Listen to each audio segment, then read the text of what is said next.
बिस्मिल्लाहिर्रहमानिर्रहीम। अल्लाह के नाम से शुरू जो बड़ा मेहरबान नहायत रहम करने वाला है। अस्सलाम वालेकुम स्टूडेंट। आज की वीडियो में हमने बायोटेक का 9th क्लास का चैप्टर 2 पढ़ना है और चैप्टर 1 हमने कंप्लीट कर लिया। उसके लेक्चर पढ़ लिए हमने टेक ग्रुप के, टेक बुक के।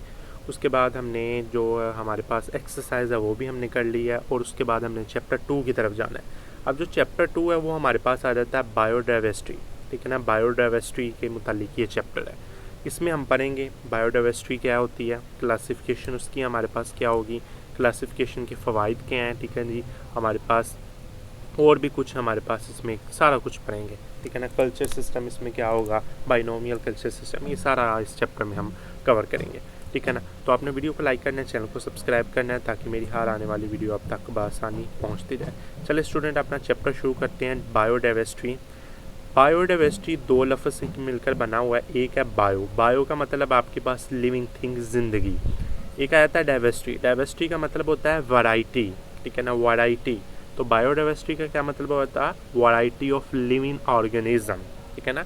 वैरायटी ऑफ लिविंग ऑर्गेनिज्म यानी कि जानदारों की वैरायटी, मुख्तलिफ वैरायटी, ठीक है ना, बायोडाइवर्सिटी। अब नीचे पढ़ते हैं। हमारा स्यारा जानदारों की बेमिसाल इकसाम यानी वैरायटी पर मुश्तमिल है कि हमारे स्यारे पर बेतहाशा जानदार है, ठीक है ना। जो छोटे हशरात से लेकर यानी कि छोटे इंसेक्ट से लेकर कीड़े मकोड़ों से लेकर बड़े दरख्तों तक फैले हुए हैं, ठीक है ना। और हमारे पास माहौल है इसको तवाज़न करता है, उसको सेहतमंद हमें रखता है, ठीक है जी। हमें खाना देता है, दवा देता है, साफ़ पानी देता है। तो इस चैप्टर में हमने जानदारों की इकसाम और उन ग्रुपों में तकसीम, क्लासिफिकेशन पढ़नी है। हमने वैरायटी ऑफ लिविंग ऑर्गेनिज्म इस चैप्टर में पढ़ना है, ठीक है ना, बायोडाइवर्सिटी में। ओके जी।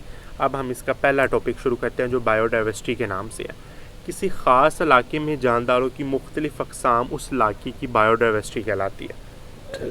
अब आप आसान अल्फाज में समझें कि अगर जो हमारे पास एक रिच है, बर्फ़ानी रिच है, तो वो हमारे पास बर्फ़ वाले इलाके में रहना पसंद करेगा। अगर वो आप इसको आम इलाके में या हमारे इलाके में ले आएँ तो वो नहीं रह सकेगा, वो मर जाएगा। तो वो हमारे पास उस इलाके का, बर्फ़ानी इलाके का वो जानवर जो है ना, वो उसकी डाइवर्सिटी, ठीक है ना, बायोडाइवर्सिटी है उसकी। तो हमारे पास किसी ख़ास इलाके में जो जानदार रहते हैं ना मुख्तलिफ इक़साम के, वो उस इलाके की डाइवर्सिटी कहलाते हैं, ठीक है ना।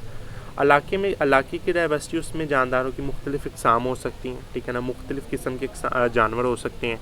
तो आज की दुनिया में यानी कि आजकल जो साइंटिस्ट कहते हैं, कि बायोलॉजिस्ट कहते हैं कि 2 मिलियन इक़साम के जानदार दरियाफ़्त कर चुके हैं। 2 मिलियन, ठीक है ना। ये आपका MCQ है, ये आपने याद करना है कि 2 मिलियन के करीब हमारे पास बायोलॉजिस्ट ने जानदारों की इक़साम को दरियाफ़्त किया और उसकी ग्रुप बंदी भी की है, ठीक है ना। उनकी क्या की है, ग्रुप बंदी भी किया और उनका जायज़ा लिया कि वो किस किस माहौल में रहना पसंद करते हैं, किस आबो हवा में रहना पसंद करते हैं, किस मिट्टी में रहना पसंद करते हैं। तो वो सारा उन लोगों ने देखा है हमारे पास, साइंसदानों ने। 2 मिलियन के करीब हमारे पास जानदारों की वैरायटी उन लोगों ने दरियाफ़्त की है, डिस्कवर की है, ठीक है ना। उसके बाद देखिए कि बायोडाइवर्सिटी का इंसार मुख्तलिफ अवामल पर होता है, जैसे कि आबो हवा, ठीक है जी, एल्टीट्यूड, मिट्टी की किस्म, ठीक है ना, और ट्रिपिकल इलाके, ठीक है जी, ट्रॉपिकल इलाके और कुबती इलाकों की निस्बत ज़्यादा बायोडाइवर्सिटी रखते हैं, ठीक है ना। ट्रिपिकल इलाके जो हमारे पास कुबती इलाकों की निस्बत ज़्यादा बायोडाइवर्सिटी रखते हैं, ओके जी। तो आपको बायोडाइवर्सिटी का पता चल गया कि हमारे पास वैरायटी ऑफ लिविंग ऑर्गेनिज्म यानी कि जानदारों की वैरायटी, ठीक है ना। उसके बाद नीचे आए जो 22 मई वाला दिन है ना, वो इंटरनेशनल बायोडाइवर्सिटी डे है, ठीक है ना। अक़वाम मुत्तहिदा ने 22 मई को बायोडाइवर्सिटी के आलमी दिन के तौर पर मनाने का ऐलान किया। ये दिन बायोडाइवर्सिटी के तहफ़्फ़ुज़ को फ़रोग़ देने के लिए मनाया जाता है। 22 मई अब तो गुजर गया, अब तो जुलाई आ गया, जुलाई भी जाने वाला है, ठीक है ना, अगस्त आ जाना फिर। तो हमारे पास 22 मई हमारे पास इसका इंटरनेशनल बायोडाइवर्सिटी डे है, ये आपने याद रखना है MCQs के तौर पर। उसके बाद देखिए इम्पोर्टेंस ऑफ बायोडाइवर्सिटी। बायोडाइवर्सिटी की अहमियत क्या है, कि बायोडाइवर्सिटी इंसान और सियारों के लिए बहुत ज़रूरी खिदमात फराहम करती है, इंसानों के लिए और सियारे के लिए भी, ठीक है ना। पहला आता है माहौलियाती इस्तेहकाम। माहौलियाती इस्तेहकाम में क्या होगा कि हमारा माहौलियाती निज़ाम उसको क्या करेगा, बरकरार रखेगा, तवाज़न में हमारे पास मदद देगा। बायोलॉजिकल साइकिल्स, केमिकल साइकिल, मसलन के कार्बन साइकिल, ठीक है ना, नाइट्रोजन साइकिल, ये बायोडाइवर्सिटी में अहम किरदार अदा करते हैं। जिस तरह कि आप देखते हैं कि जो पौधे होते हैं या जो एल्गी वगैरह होते हैं, तो ये कार्बन डाइऑक्साइड जज़ब करते हैं, हमारे अंदर जो कार्बन डाइऑक्साइड हम खारिज करते हैं वो उन्हें जज़ब करते हैं और हमें ऑक्सीजन प्रोड्यूस करते हैं। तो ये हमारे पास आबो हवा के मतवाज़न को متوازن رکھنے میں جو ہمارے پاس یہ مدد کرتے ہیں. تو جو وہ پودے ہوں گے وہ اس ماحول کی بایو ڈائیورسٹی نہیں ہوں گے. تو یہ بات ہے. اس کے بعد آ جاتا ہے آب و ہوا کا کنٹرول.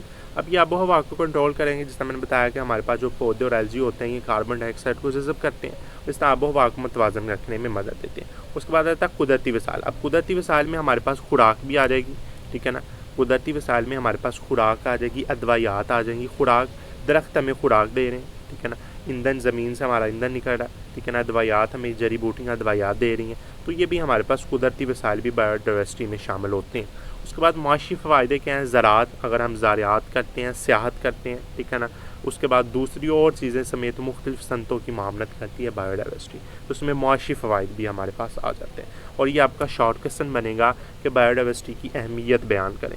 آپ نے کوئی سے 2 پوائنٹ لکھ دیں, ماحولیاتی استحکام لکھ دیں, آب و ہوا کا کنٹرول لکھ دیں, قدرتی وسائل لکھ دیں, اس کے بعد ہمارے پاس معاشی فوائد لکھ دیں. تو یہ آپ ان میں سے کوئی بھی لکھ سکتے ہیں. تو اب بایو ڈائیورسٹی آپ نے پھر ایک مرتبہ سمجھ لیں کہ ہم ویرائٹی آف لیونگ آرگنیزم, یعنی کہ کسی خاص علاقے میں مختلف قسم کے جاندار پائے جائیں, اس علاقے کی بایو ڈائیورسٹی کہلاتے ہیں. اس طرح اگر آپ اور بھی جاندار دیکھیں, اگر آپ شام کو دیکھیں کہ جو ہمارے پاس ہوتے ہیں نا پرندے وغیرہ, تو وہ اپنے منزل پر جاتے ہیں, یعنی کہ سارا دن وہ گھوم پھر کر اپنی منزل پر جاتے ہیں. تو اپنی منزل پر ہی جائیں گے کیونکہ وہ اس کی اپنی بایو ڈائیورسٹی میں رہنا وہ عادی ہوئے ہیں.